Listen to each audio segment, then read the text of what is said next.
දිසෝ දිසං යන්තං කෛරා වේරී වාපන වේරිනං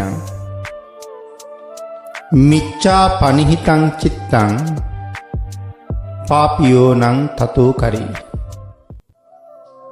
මේ ගාථා රත්නයේ සරල තේරුම තමයි හොරෙකුට යම් අපරාධයක් කරනවද, වෛරක්කාරයෙක් තවත් වෛරක්කාරයෙකුට යම් අපරාධයක් කරනවද, ඒ දෙකටම වඩා බොහෝම බිහිසුණුයි මිච්ඡා පනිහිතං චිත්තං, වරදට පෙළඹුණ තමන්ගේ හිත.